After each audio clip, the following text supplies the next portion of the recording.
It is October 8th, 2019. This is episode 15 of Roostertail Talk. I am your host, David Newton, and I hope you enjoyed that cliffhanger I left you on last week. Today we're going to continue the episode right where we left off. This is part 2 of the Bob Stiles and Gary Laws interview. So sit back, relax, and welcome to Roostertail Talk.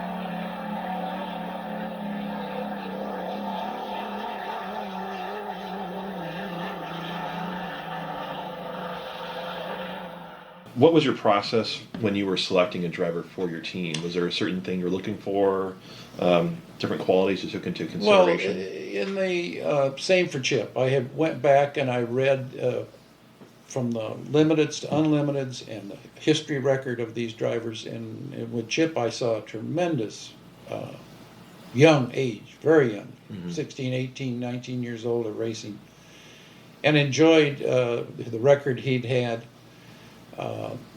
As far as Tom DeEath, he was an excellent driver. He had driven for when he came along after Chip in those days. And with Tom, he had driven for other boats like Miss US, and the sport kind of dumped him. And he was a fabulous driver and a fabulous, loyal person. Yeah. And I don't want to say threatened, but I was told not to bring him in the sport. Oh, He really? was not welcome. Oh, wow, I didn't know that. And when I brought him in, I told a few very influential people in the sport, you have your driver. I don't tell you who to hire. Yeah. And I don't like when you tell me who I have to hire. Yeah. And a funny thing about Tom, many years later, after he drove for us, some of those people along the way all hired him. Mm-hmm. Yes. So Yeah. I think that with Chip, and Chip was hired by a lot of people in the sport afterwards. Yeah. I feel that I've done a lot for the sport, bringing people back in. Oh, definitely. And that's the same with any other drivers. We had Mickey Riemann, another one that came back in. Yeah. And we showed him. Oh, yeah. We showed him. Yeah, you definitely had some highlight years there with Riemann, Yep. Hanauer, and DeEath. Yep. I didn't know that story about DeEath, but... Well, a lot of people don't know about it. They do now. They do now. Yeah. Well, it's really cool to hear that, though, because you gave them opportunity to enter the sport or re-enter the sport. Re-enter. And they went on to do more Yes. great things afterwards. Yes. Don't ever underestimate anybody. Yeah. Because we all have a lot of good in us. And that's why I enjoy living and working in this sport. Yeah. And when you ever have an accident or ever have anything, I don't care what boat camp it is, they come to each other's rescue to help during this. If they put a prop through the back of the boat or anything, they all come in. We have the 100-mile-an-hour tape, which is just good old heavy-duty tape that we use on the hydroplanes. Yeah. So. Well, it's 200-mile-an-hour tape now. Yeah, 200. Yeah, still holds. Yeah. Still holds. Well, you did mention something though, like around the sport that's so unique, I think, to hydroplane racing, is when there is an accident, everyone comes together. Absolutely. Not even just working on their boats, but just their thoughts and prayers, and for families, the driver, everyone affiliated with that. Yeah. I witnessed that firsthand. A couple weeks ago in Tri-Cities, there was a 5-liter driver Yeah. who flipped, and literally the whole pit stopped. Absolutely. And their thoughts, everyone was on that one person. Yeah. And you don't see that in other sports like football. No, where they actually kind of celebrate someone getting hurt. and every race site, I compliment every race site, has a team of volunteers that are out there to be on the scene with ace equipment, there to help any driver at any time. And I highly respect the people that would love to be in a boat. They'd love to have a boat. But they just want to be part of being around it. And I compliment Tri-Cities, especially in Seattle, Washington. They're all there. Oh, yes. That's their boats out there. Yeah. And that's why the Squire was called the U2. It's U2, meaning all of them. Talking more about the drivers that you had, which drivers would you say were favorites to have for the racing team for Squire Shop? All of them. Because they wanted everybody to get out there and be the spirit for their boat. It was their boat. Yeah. All I did was guide them. And it's all the drivers. Good. Yeah, you definitely had some really quality drivers Yep. in the boat and outside as well. Well, if you had a team today, you got a new boat, and you got to choose any driver out there today, which one would you choose to have? Well, I for think you? that there's been some tremendous young men that came up. Jim Harvey had originally hired, when I sold him the boat, J. Michael Kelly, and I've watched his career. I've been a fan of his, and I've been a fan of all our drivers out there. Perkins, as an example, I've known the family for years, and he's about third generation that's come along in that. Yeah. Bought products from him for years. But J. Michael, I would say, if I was to put a driver in a boat today, having a new boat, or I would put J. Michael. I think he's done a tremendous asset, and there's a lot of new ones that are coming along that have really enhanced the sport. Oh, yeah, definitely. And are a good spokesman for the sport. Yeah. There are a number of them, and any one of them I'd have. Yeah. J. Michael, I really admire him. Yeah, he's a fantastic driver. He's very knows what he's doing on the race course. and he's just a safe driver. And he's a safe driver. It's just like with Chip when he came aboard. We got a membership for him at a gym that I had, and we went and worked out together early in the mornings and things of that sort. Yeah. I wanted a safe driver that can handle a boat, not weakling to get in there and be afraid of a boat. They're stretching their life out, and I don't want to stretch anybody's life anymore or put their out any further. So I supported them in every way we could, and the sport did too, and still does. Definitely.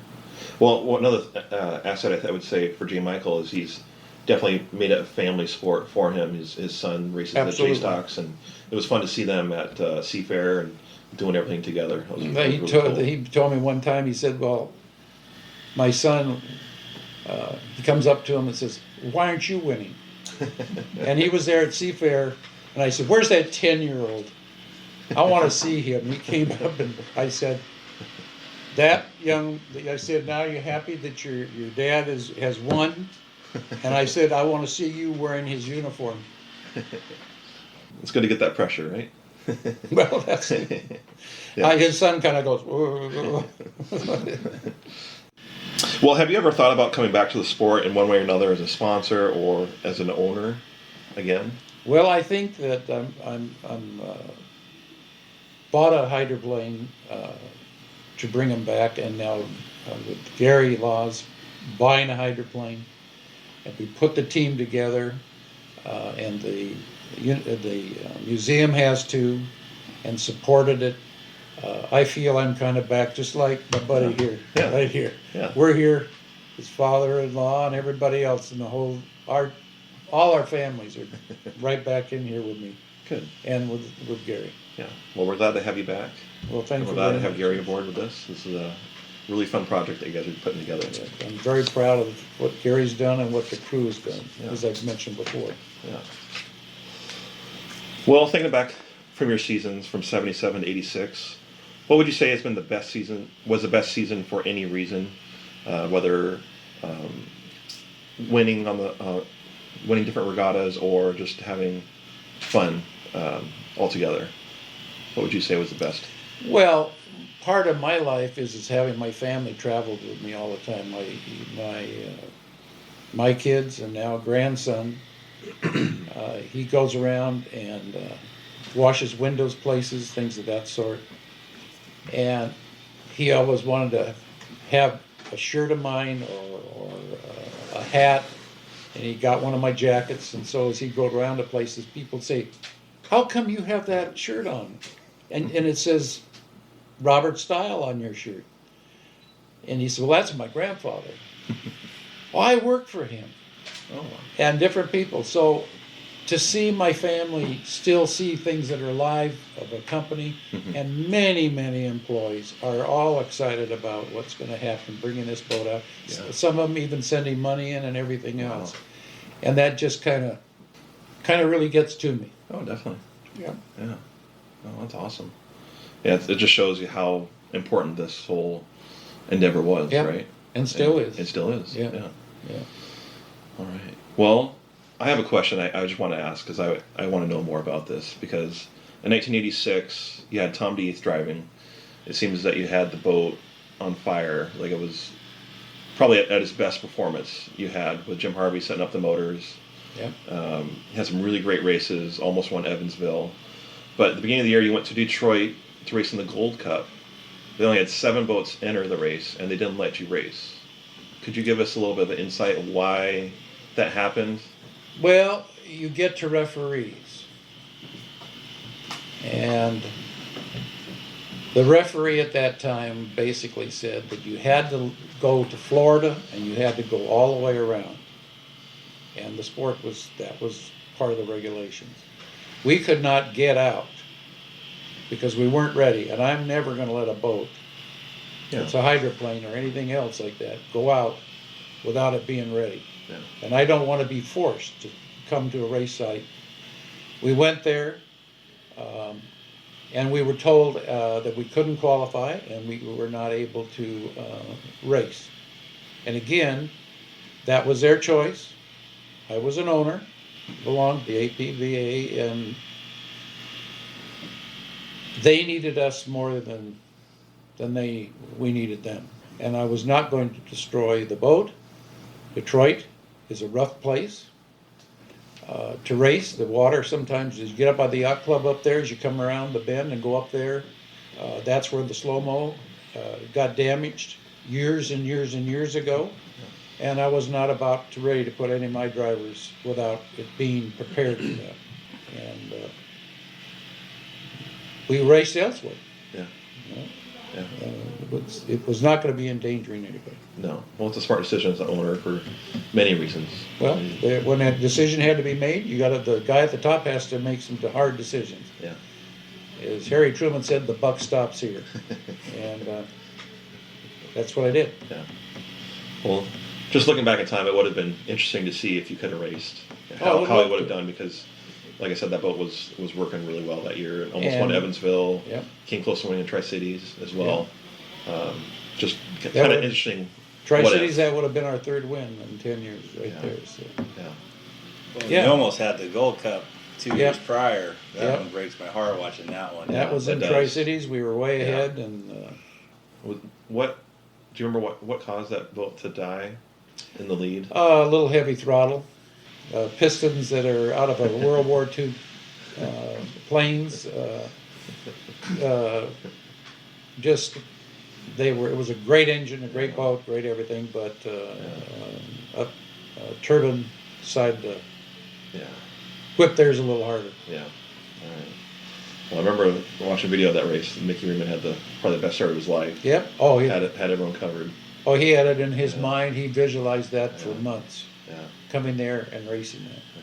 And it was a fantastic start. He was ahead of all of them and got out there and went around 2 and 3 laps, and the 4th one, and the Gold Cup went to somebody else. Yeah. All right. Well, you do have several wins as an owner. Absolutely. Did you have one that sticks out in your mind as kind of being the crown jewel?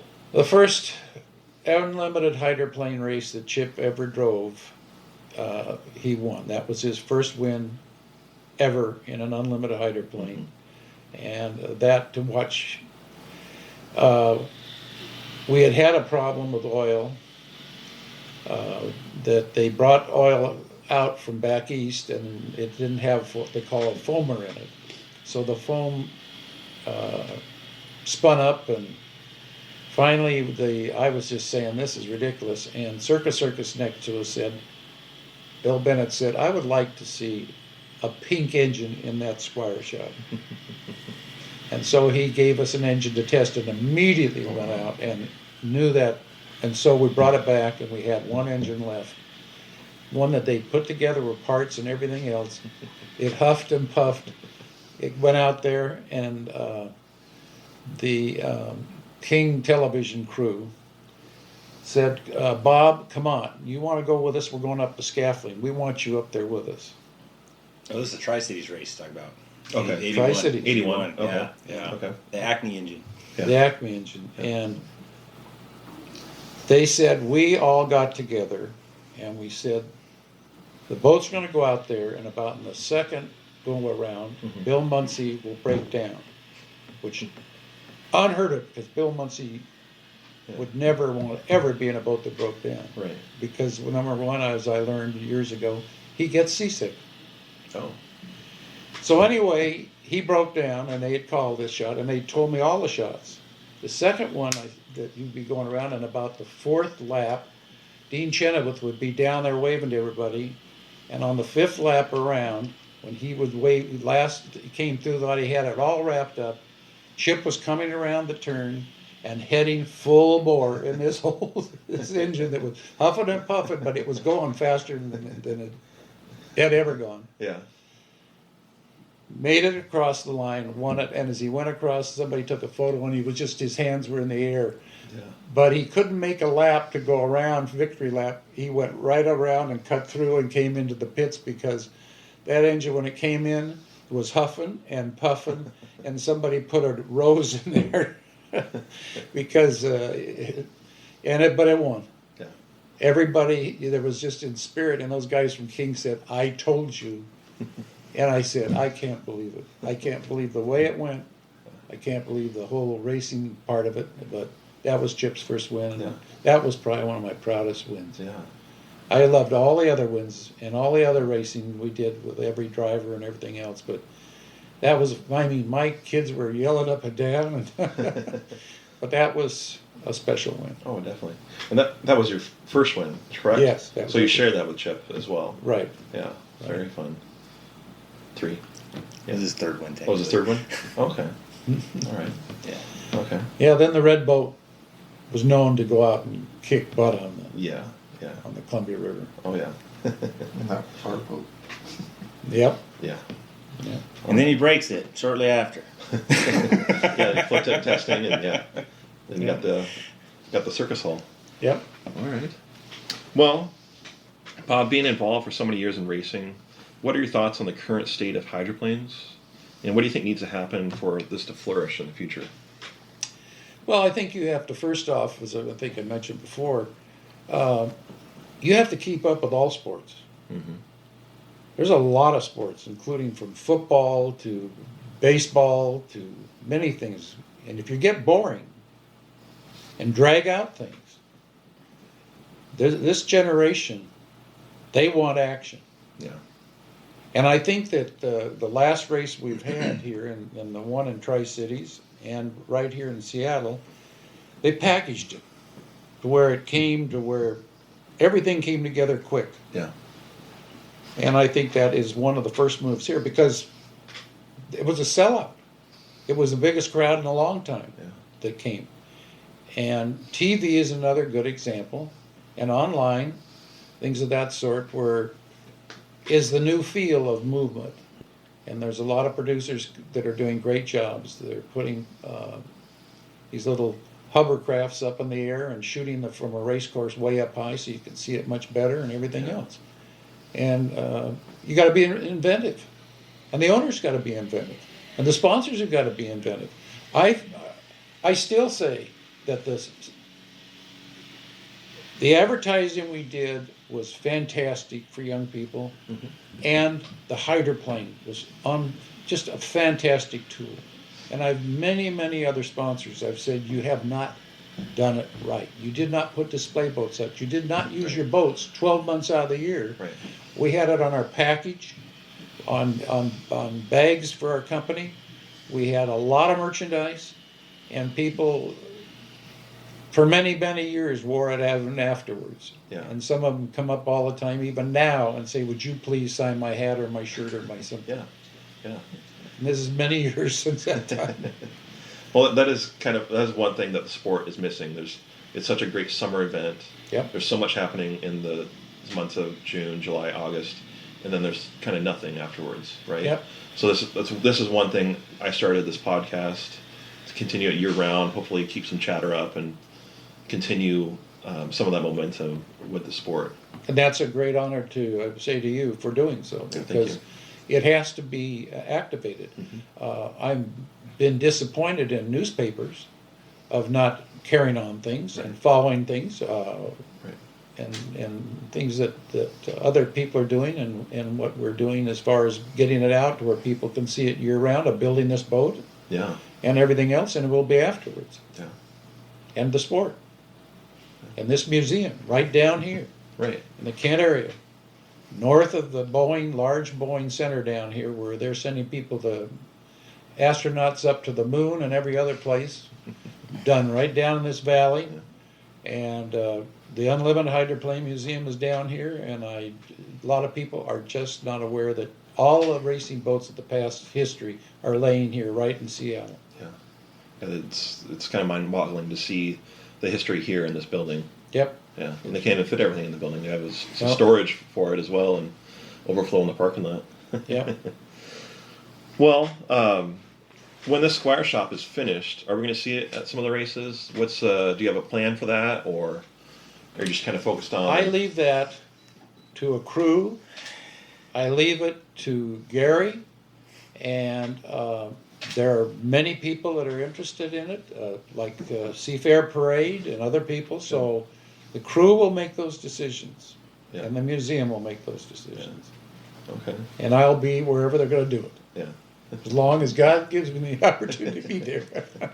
Well, I just can't wait to see the Squire on the water next to the Budweiser Griffin and the 77 Atlas. I think that'll be just something else. I have one other hydroplane that I bought from the circus, and it may be out there under some name. I would be surprised if you see a pink lady out there. Okay, good. Yeah, I think that would go over better than Domino's Pizza. Yeah, I think so. Right.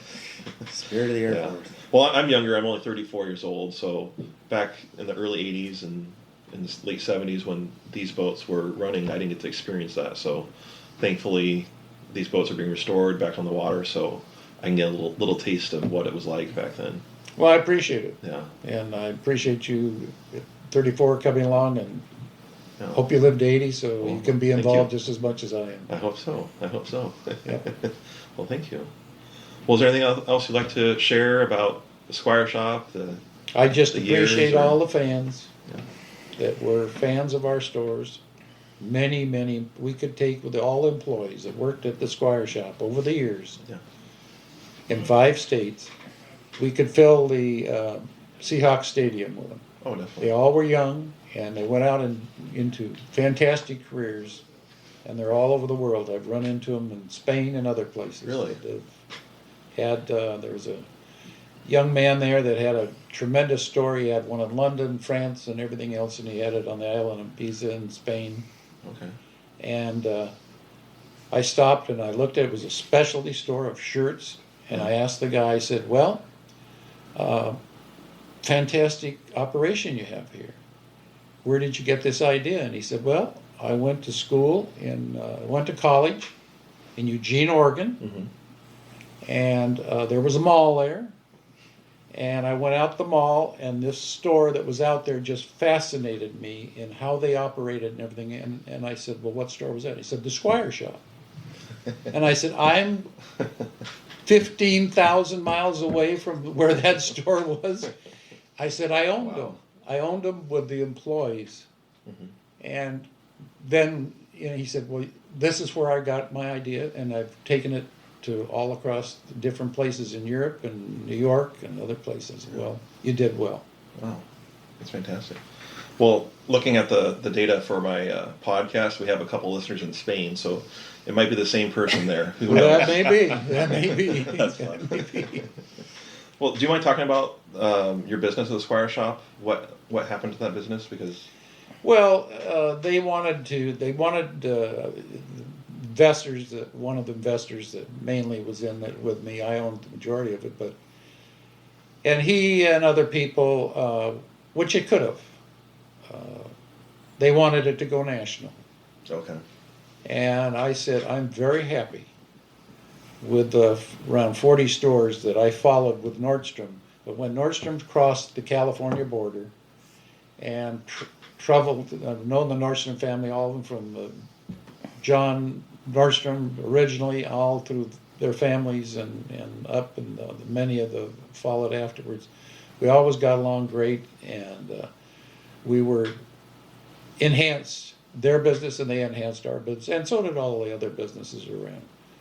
And it was just a great adventure. yeah, And but far as advancing after that, I wanted my life to go on and not be owned by stockholders.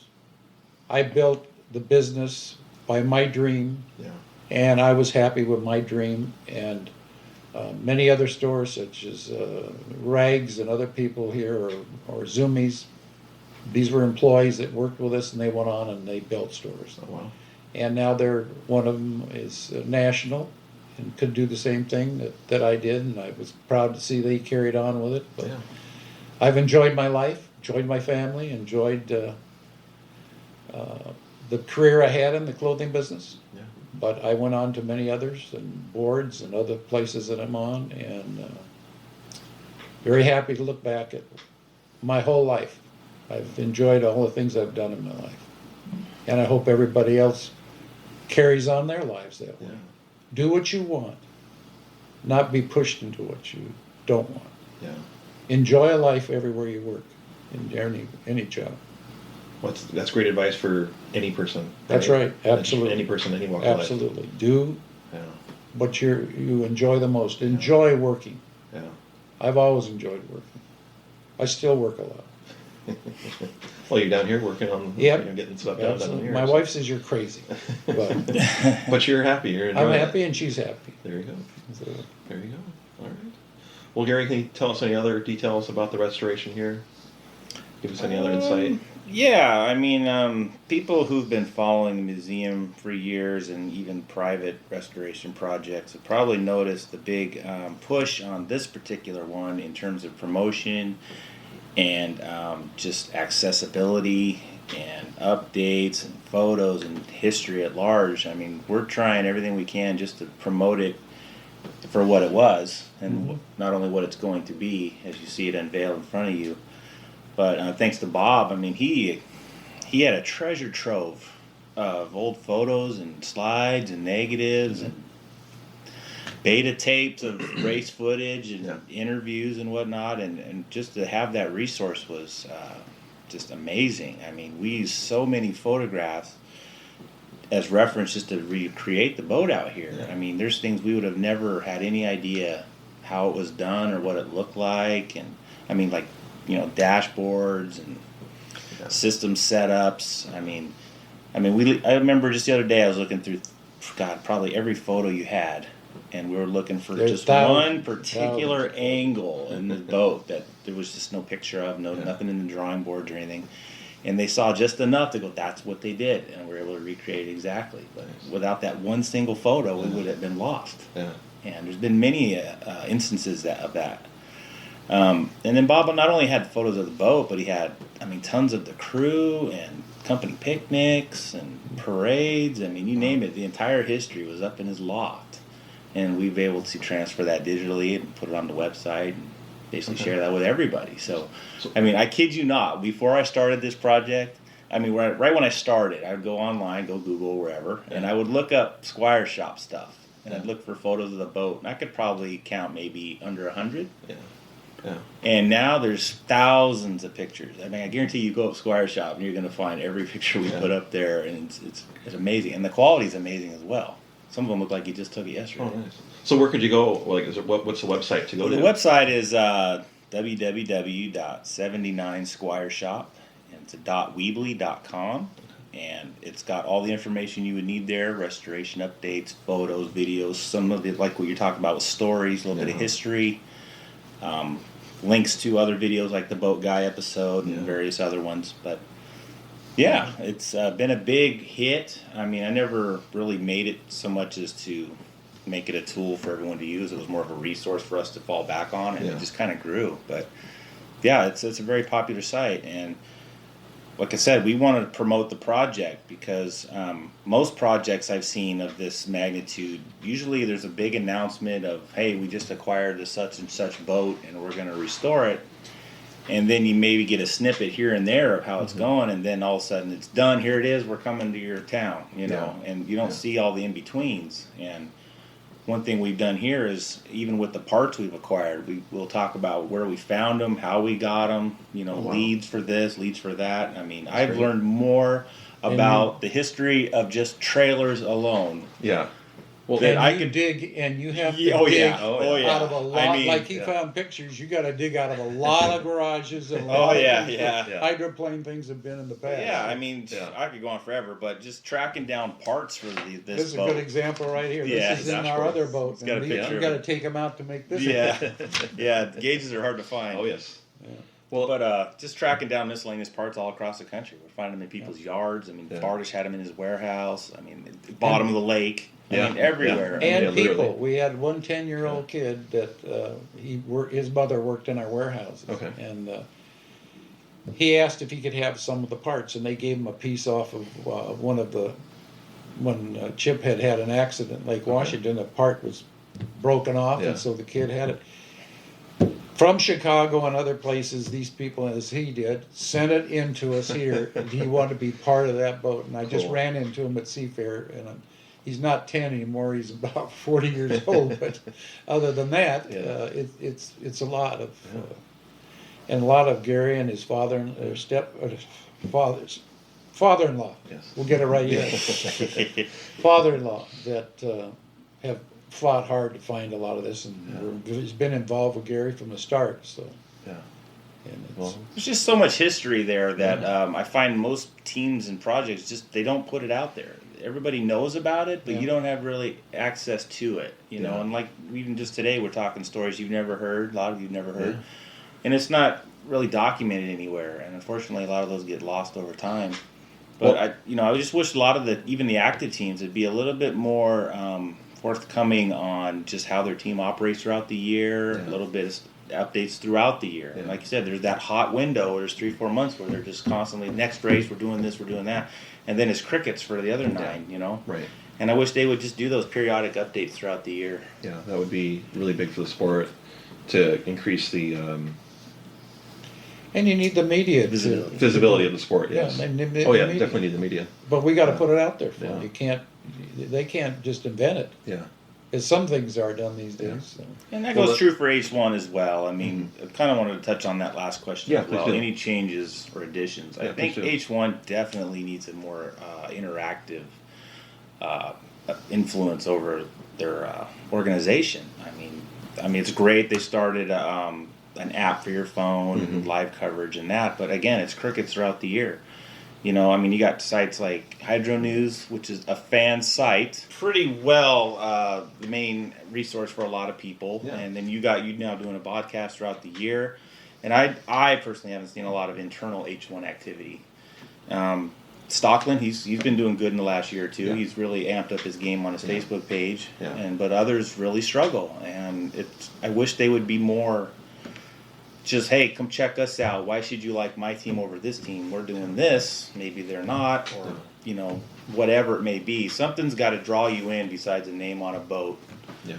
Or the face of the driver and, you know, things like that. But well, even like Seafair and the television network and other networks that are connecting with this have done a lot more. And Seafair said, we're going full guns. Good. We're supporting all of this. Yeah. The networks and the all the groups that are involved. Yeah. And some of the yacht clubs. I belong to Seattle Yacht Club, and I'm putting a burr in them to get more involved too. Yeah, all of them. Yeah, definitely. All of them. Yeah. And that's for the fans and for the people. Yeah. This is a people's sport. Oh, it definitely is. Yeah.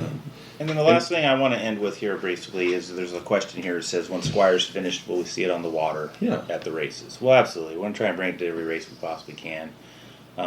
If we miss one, it's for some other commitment we've made prior. We're going to try and bring it out as many as we can, and as well in the off-season. You know, we want to bring it out maybe to those malls and put it in the middle just to show it off, or maybe out by Seahawk Stadium. The Squire Shop. Or other places, you know. The Squire Shop's building Yeah. is right across from the Seahawk Station or the stadium, and you will see a Squire Shop boat there next year sitting out in front for the fans to touch and see and learn about this museum. It's all for you too. Yep, for you too. And my personal plan, we'll see if it pans out, is I would really like to debut the boat in the parade next year, Torchlight Parade. I think that could be no better re-debut, if that's even a word, inaugural public display, I guess, than the parade. I mean, you get all the old employees out there, can see it go down. get the photo off of TV and whatnot, and then here it is, Seafair is going to go on the water, and the big christening ceremonies, and everything that goes with it. I think that'd be a great launching pad to cap it all off. Yeah. So we'll see if that actually comes to fruition or not, but that's the plan anyway. I hope so, because that's a great goal for that. I think being a part of the Seafair Torchlight Parade would be huge, because I don't think the hydroplanes have been as involved as they could be in recent years. 40 years ago this year, the Squire Shop hydroplane went down there as the sponsor of it. We were the head of the sponsor of the parade. Yeah. Man. Well, it needs to be back in there then. Yep. Yeah. Well, hopefully we'll get Chip to take it out once or twice too. So that'd be cool. Well, I also like that you're documenting the history of where all the parts and pieces come from, because if you go up to the Heritage Museum up north in Everett, you see all their planes at Paul Allen's museum there. It documents that where all the planes were found. You can see some were found in Vietnam in a tree or down in whatever ocean. Yep. I think that's such an important part of for the fans to know what the lifespan was of that boat and where it came from. And well, yeah, there's a history just in each part with any project, but this one we're able. I mean, it's a lot of detective work. I'm not going to kid you guys.